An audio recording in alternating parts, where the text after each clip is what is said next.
আসসালামু আলাইকুম। আজকে এমন একটি বিষয় নিয়ে আপনাদের সাথে আলাপ করব এবং বিস্তারিত জানাবো, যেই সাবজেক্ট নিয়ে খুব কম মেরিনার বা নাবিক ভিডিও বানিয়েছে।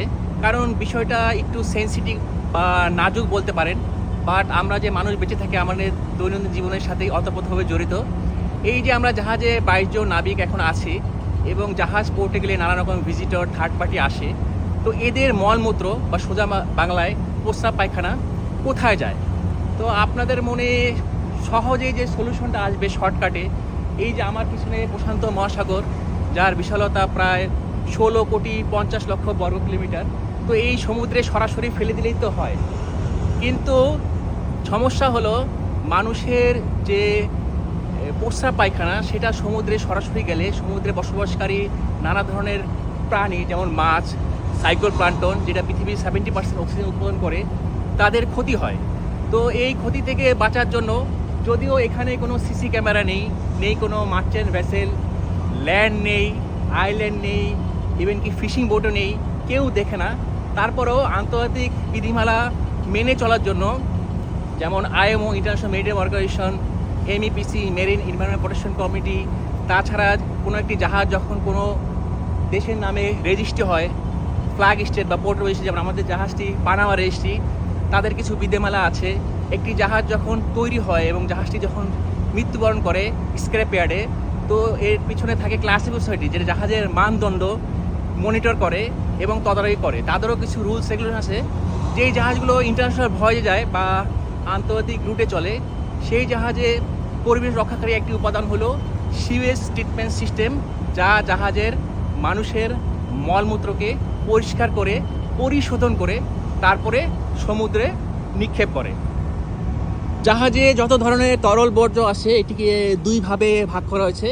একটি হলো সিওয়েজ বা সয়েল, যেটা মানুষের প্রস্রাব পায়খানা, আর একটি হলো গ্রে ওয়াটার। আমরা যে প্রতিদিন আমাদের অ্যাকোমোডেশনে হাত মুখ ধুচ্ছি, তারপরে শাওয়ারে গোসল করছি, আমাদের ওয়াশিং মেশিনে যে কাপড় চোপড় ধোয়া হচ্ছে, গ্যালিতে রান্না বান্না হচ্ছে, ডিশ ওয়াশ হচ্ছে, এই পানিগুলো হলো গ্রে ওয়াটার। তো যখন জাহাজ ওপেন সিতে থাকে, এই ধরনের খোলা সমুদ্রে চলতে থাকে, তখন এই গ্রে ওয়াটারগুলো ডাইরেক্ট ওভারবোর্ড হয় বা চলে যায়। বাট সিওয়েজ বা সয়েল, এটি একটি ট্রিটমেন্ট প্ল্যান্টে যায়। আমার ইঞ্জিন রুমে আমি পরবর্তীতে দেখাবো। এই ট্রিটমেন্ট প্ল্যান্টের ক্যাপাসিটি 2,760 লিটার প্রতিদিন। সে এটাকে ট্রিট করে, নানা রকম ফিল্টারেশন মেকানিজম আছে, তারপরে ওখানে ট্রিটমেন্ট হয়, ক্লারিফিকেশন হয়, ক্লোরিনেশন হয়, তারপরে বিশুদ্ধ হয়ে এই বিশাল সমুদ্রে চলে যায়, যাতে পরিবেশের কোনো ক্ষতি না হয়। আপনাদের মনে প্রশ্ন হতে পারে, এত কষ্ট করে এই সিওয়েজ ট্রিটমেন্ট প্ল্যান্ট আপনারা কেন মেনটেন করেন? কারণ এটা মেনটেন করারও কিছু জটিলতা বা দায়িত্ব আছে। কারণ এই যে সমুদ্র দেখতে পাচ্ছেন, বিশাল সমুদ্র, এটি পৃথিবীর ইকোসিস্টেমে একটি অত্যন্ত গুরুত্বপূর্ণ ভূমিকা পালন করে। পৃথিবীর প্রায় 70% অক্সিজেন সমুদ্র থেকেই আসে। তাছাড়া আমরা যারা নাবিক আছি, তাদের রুটি রুজি এই সমুদ্র থেকে আসে। আর পৃথিবীতে যত মালামাল ট্রান্সপোর্ট হয় তার 80 থেকে 90% এই সমুদ্র পথেই হয়। তো আমরা মেরিনার বা নাবিক যারা আছি, তারা পারতপক্ষে না পারতে এই সাগরের কোনো ক্ষতি করি না। এমনকি solid waste like paper, plastic, অন্য কোনো বর্জ্য কোনো কিছু এই সমুদ্রতে ফেলা হয় না। কখনো সশরীরে এবং সোশ্যাল মিডিয়ার ভিডিওতে দেখেন যে আমাদের দেশে ঝিলে, নদীতে যে ছোট ছোট ট্রলার নৌকা চলে, অনেক সময় দেখা যায় দুঃখজনকভাবে সত্য যে ইনল্যান্ড ভেসেল, যেগুলো একই দেশের নদী এবং সমুদ্র চলে, সেখানে অনেক সময় হিউম্যান ওয়াস্ট বর্জ্য সরাসরি সমুদ্র ফালানো হয়।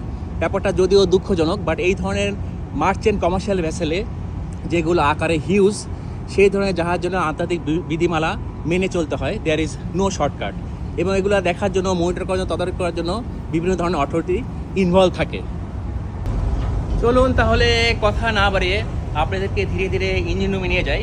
আপনাদেরকে আগেও বিভিন্ন ভিডিওতে বলেছি, ইঞ্জিন রুমে যেহেতু শব্দ থাকে, তা আমি ইঞ্জিন রুমের ভিডিওগুলো কিছুটা সংক্ষিপ্ত করি। ওখানে সশরীরে যেই মেশিনটি বা চেম্বারটি বা প্ল্যান্টটি মানুষের বর্জ্যকে পরিশোধন করে এবং বিশুদ্ধ করে সমুদ্রে নিক্ষেপ করে, সেটি সম্পর্কে বিস্তারিত জানার চেষ্টা করি। সাথেই থাকুন। সামনে যে পাম্পটি দেখতে পাচ্ছেন, এটি ভ্যাকুয়াম পাম্প। এটি বাতাসের মাধ্যমে পানির সাথে এক মানুষের থেকে মলমূত্র টেনে নিয়ে আসে নিচে। তারপর এই পাইপগুলোর মাধ্যমে হিউম্যান ওয়াশ চলে যায় সিওয়েজ ট্রিটমেন্ট প্ল্যান্টে। এই চেম্বার বা প্ল্যান্টটিতে মানুষের মলমূত্র পরিশোধন করা হয় এই চেম্বারটি মাঝখানে দেয়ালের মাধ্যমে তিনভাবে বিভক্ত: ভ্যারিয়েশন, ক্লারিফিকেশন এবং ক্লোরিনেশন চেম্বার। এই চেম্বারটিতে নানাবিধ প্রক্রিয়ার মাধ্যমে মানুষের মলমূত্রকে প্রায় পরিষ্কার পানিতে রূপান্তর করা হয়। তারপর সর্বশেষে নিচে যে ডিসচার্জ পাম্পটি দেখতে পাচ্ছেন, এটির মাধ্যমেই ট্রিটেড সিওয়েজ নিচে চলে যায় জাহাজের একেবারে। চলুন আপনাদেরকে ইঞ্জিন রুমের সবচেয়ে বটম প্ল্যাটফর্ম বা নিচতলায় নিয়ে যায়, ওখানে সশরীরে দেখাই যে কোন পাইপের মাধ্যমে এগুলো সমুদ্রে চলে যাচ্ছে। এখানে দুটি পাইপ দেখতে পাচ্ছেন, একটি চিকন এবং আরেকটি মোটা। এই চিকন পাইপটা দিয়েই পরিশোধিত হিউম্যান ওয়াস্ট বা সিওয়েজ বাইরে চলে যায়, আর এই মোটা পাইপটি দিয়ে মলমূত্র বাদে বাকি অন্য সব ওয়াশ ওয়াটার এখান দিয়ে সমুদ্রে চলে যায়। চলুন আপনাদেরকে আবার উপরে নিয়ে যাই, সিওয়েজ ট্রিটমেন্ট প্ল্যান্ট বা সংক্ষেপে এসটিপি বা মানুষের মলমূত্র পরিশোধনের প্ল্যান্টটি একটি ওভারঅল ভিউ দেখাই। দৈনিক প্রায় 36 জন মানুষের ম্যাক্সিমাম মলমূত্র এই প্ল্যান্টটি পরিশোধন করতে সক্ষম। এখন আমি ইঞ্জিন রুম থেকে বেরিয়ে যাচ্ছি, বাইরে গিয়ে বাকি তথ্য আপনাদের জানাবো। আরেকটি গুরুত্বপূর্ণ বিষয় হলো, এখন প্রায় পৃথিবীর সব দেশেই জাহাজ যখন তীরবর্তী অঞ্চলে যায়, মানে 12 নটিক্যাল মাইল, অলমোস্ট 20-21 কিলোমিটার তাদের ল্যান্ডের কাছাকাছি চলে আসে, কোনো দেশই এই মলমূত্র পরিশোধন হওয়ার পরও, ট্রিটেড হওয়ার পরও ওই দেশের পানিতে ডিসচার্জ করা বা নিক্ষেপ করা অ্যালাউ করে না। সেই ক্ষেত্রে আমাদের জাহাজে একটি বড় ট্যাঙ্কি আছে, যেটির ক্যাপাসিটি 55 কিলোমিটার। মোটামুটি 10 দিনের আমাদের যে ওয়াশ ওয়াটার এবং মলমূত্র সেটা প্রিজার্ভ করে রাখতে পারে। সেটি সম্পর্কে জানতে হলে আমাকে কমেন্টস করে জানাবেন। তো এতক্ষণ আপনাদের সাথে ছিলাম আমি শাকিল মাহমুদ, আমার ডাকনাম শাকিল, শিব ছিল শাকিল পেজ থেকে। আমার তথ্যে বা উপস্থাপনায় কোথাও দুটি ভুল ত্রুটি হয়ে থাকে না, ক্ষমার সাথে দেখবেন। ভিডিওটি পছন্দ হলে অবশ্যই বেশি বেশি শেয়ার করবেন, কমেন্টস করবেন। তো আপনারা কমেন্টস করলে আমার ভালো লাগে, আমি তখন নতুন নতুন টপিক্স দিয়ে ভিডিও করার আগ্রহ আবার পেয়ে যাই। তো আজকের ভিডিও আর বেশি লম্বা করবো না।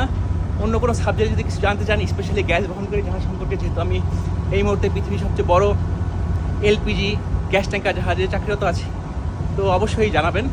তো সবাই ভালো থাকবেন, সুস্থ থাকবেন। আল্লাহ হাফেজ।